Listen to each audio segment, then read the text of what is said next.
Vous savez que le tombeau de Yosef a été profané. Yosef est celui qui a été haï par ses frères.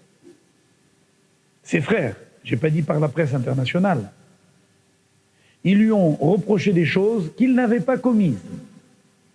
On l'a accusé de choses qu'il n'avait pas faites.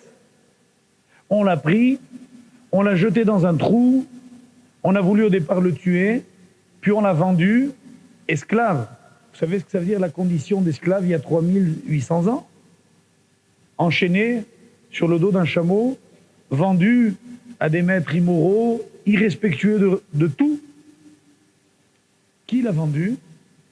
Ses frères, à Yosef. La leçon est terrifiante. Elle est tellement terrifiante qu'on s'en remettra jamais. Qu'est-ce que vous, Juifs, vous avez comme leçon à donner au monde en termes de fraternité? Vous êtes tellement frères que ça, au point que vous vous aimez les uns les autres. Je ne suis pas tellement sûr. Et c'est peut-être là qu'il faut commencer à chercher l'erreur. Et je crois que la leçon qu'a voulu donner Yosef, quand, perdu dans un champ, il rencontre un promeneur isolé qui lui demande « Que cherches-tu » Et Yosef dit cette phrase qui résonne à nos oreilles « Je suis à la recherche de mes frères. » Et ahai anochi mevakesh. En fait, ses frères, il ne les a jamais trouvés. Il a cherché, avant même qu'il ait eu le temps de les voir, eux l'avaient vu. Ils lui ont bondi dessus, l'ont ligoté, bâillonné et jeté dans un puits. Ça veut dire qu'il ne les a pas trouvés, ses frères. Et Yosef, sa tombe a été profanée là maintenant, par ceux qui étaient censés la garder. Alors on a vite fait d'accuser ceux qui n'avaient mal gardé. Garder une tombe, ça ne veut pas dire garder des pierres. Ça veut dire respecter un souvenir. Être nous, et je vous le dis avec toute la tendresse que vous me savez vous porter, les exemples de la fraternité. Si nous, Juifs, entre nous, on ne se respecte pas, on ne s'aime pas, on n'accepte pas que l'autre soit différent de nous, qu'il y ait des gens religieux et pas religieux, que tout le monde puisse vivre ensemble, et qu'on a tous un même idéal, et qu'on n'est pas tous à la même hauteur du parcours qui y mène. Ils y viendront sans doute un jour, mais sûrement pas en les y obligeant, surtout pas en les ignorant, certainement pas en les détestant. Alors tout ce manque de fraternité dont souffre de façon tragique Israël depuis des décennies, et dont à plusieurs reprises ici je m'étais fait l'écho en vous disant le vrai ennemi il n'est pas à nos frontières. Il est dans notre peuple, c'est là qu'il faut d'abord chercher.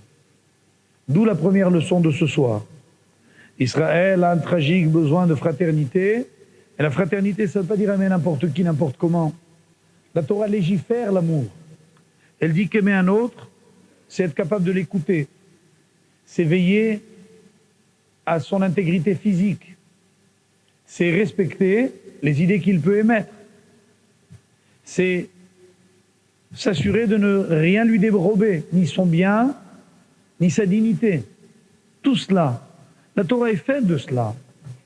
Le grand public a l'impression que la Torah c'est de la viande cachère et des lumières du Shabbat, qui sont bien évidemment des mitzvot fondamentales. Mais c'est aussi ça. Et ça, c'est pas moins que le reste.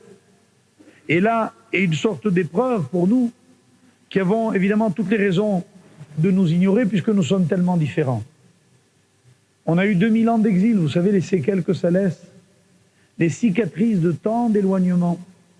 Et que ce que Israël était là pour défendre, c'était l'idée de l'amour dans la différence, et pas dans l'indifférence. Et là, nous avons une première grande leçon. La deuxième, elle est peut-être encore beaucoup plus difficile. Mais j'ai l'obligation de vous le dire. Le monde parle de nous en termes très durs. D'abord, rassurez-vous, ça ne date pas d'aujourd'hui. Ce monde, cela fait exactement 2000 ans qu'il dit d'Israël tout ce qui est faux. Tout. Et d'où nous en avons la source? La Torah dès l'origine disait que le peuple juif, et je répète ceci, du temps d'Abraham, sera confronté à 4 royaumes qui se succéderont l'un l'autre. Le premier sera la Babylonie, le deuxième sera la Perse, le troisième sera la Grèce, et le quatrième sera Rome.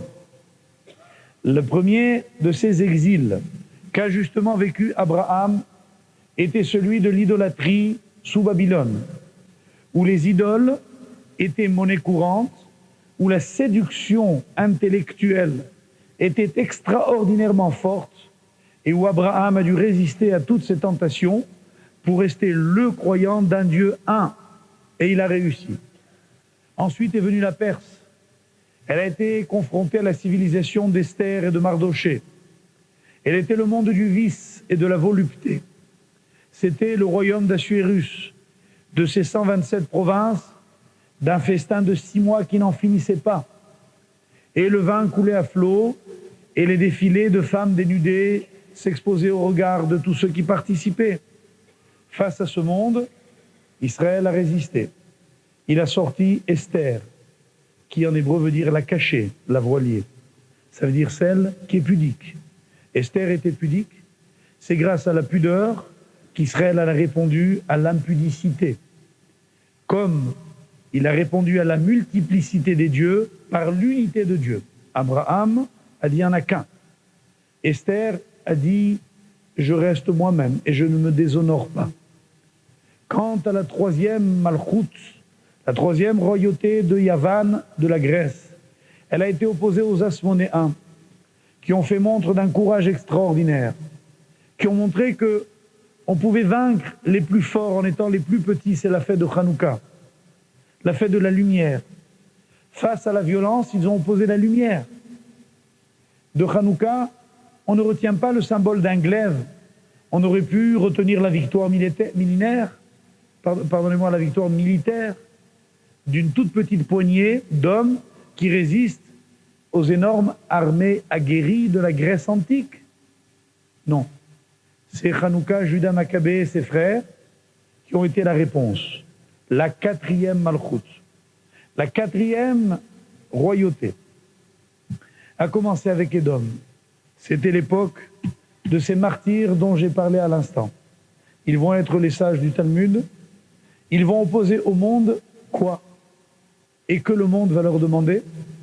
Si la première tentation était l'idolâtrie, la deuxième l'inceste, la troisième le meurtre, la quatrième sera la plus terrible de toutes. Elle s'appelle la médisance. Ça veut dire que la Guémara disait déjà, dans Erchin, page 17, que Israël sera confronté pendant toute la durée de son histoire jusqu'au bout, au thème de la médisance. Dire et dire et dire du mal. Et on a fait depuis 2000 ans que de dire du mal. Et ça, c'est quoi?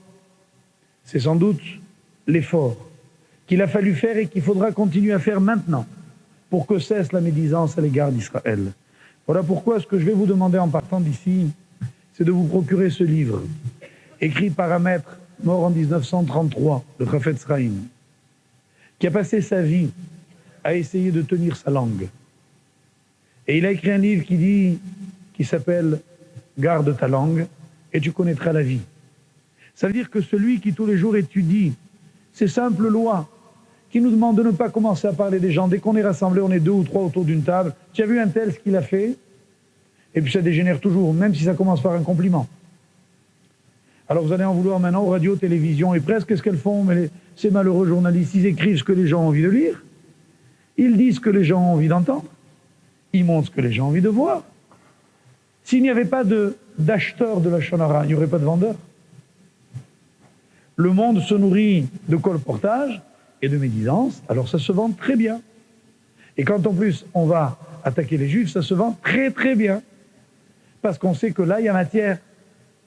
Et qu'effectivement, ça a tellement bien marché qu'avant qu'on s'en aperçoive, il peut couler beaucoup d'eau sur la Seine, sous les ponts de la Seine. Voilà pourquoi, mes chers amis, ici la réaction doit être très vive. Il faut que chacun d'entre nous dise « ça suffit ». Ça suffit de critiquer le monde. Ça suffit de critiquer mes parents, mes amis, mes frères, mes sœurs, mes copains, mes ennemis. Peut-être qu'au fond, tout le monde a une qualité que c'est plus dur de s'en apercevoir que de ses propres défauts. Et peut-être que c'est une idée nulle que je vous dis. J'ai pas honte. J'ai pas honte de vous dire qu'à mon avis, c'est là qu'est la solution. La médisance s'arrêtera contre Israël quand les Juifs cesseront la leur. Et nos jugements trop sûrs, nos façons si tranchantes de lacérer les autres, voilà ce par quoi il faut commencer. Et voilà pourquoi la solution que j'énonçais ce soir n'était ni diplomatique ni militaire, elle était religieuse. C'est-à-dire qu'il nous faut lancer un appel non pas simplement à la paix creuse, aimez-vous les uns les autres. Shalom, shalom, ça veut rien dire. Hachem ose le'amoiten, Hachem yevarech et amo b'shalom. S'il n'y a pas de émet, de vérité, il n'y a pas de shalom. Or la vérité, c'est reconnaître qui est qui. Or le seul problème d'Israël, c'est son identité. Les gens ne veulent pas reconnaître qui sont les Juifs. Alors on camoufle leurs vestiges, on détruit leur temple, on dit qu'ils n'existent pas. Comment la paix peut régner sur un mensonge? Et c'est là la clé de l'histoire. Alors comme nous croyons en Dieu, nous croyons aussi en l'homme. Et nous pensons que chez tout homme, il y a une étincelle de vérité inextinguible. Et qu'elle finira toujours par paraître à l'extérieur. Et qu'elle explosera. Dans une explosion pas nocive, pas meurtrière. Celle du besoin impérieux de vérité. Et voilà comment s'opèrent les vraies révolutions. La plupart des révolutionnaires veulent changer les autres. Les révolutions juives, c'est celui qui a décidé de changer lui-même. Et dès lors que ça commence, alors tout le monde suit. Et c'est comme cela que se fera l'histoire de la fin des temps. Je suis à la recherche de mes frères. Et ahai anochi mevakesh.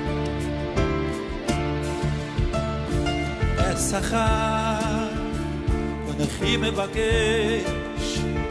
Hagidonu li, איפה הם רואים? אזרחי, אנוכי מבקש, הגידונו לי, איפה הם רואים? אזרחי,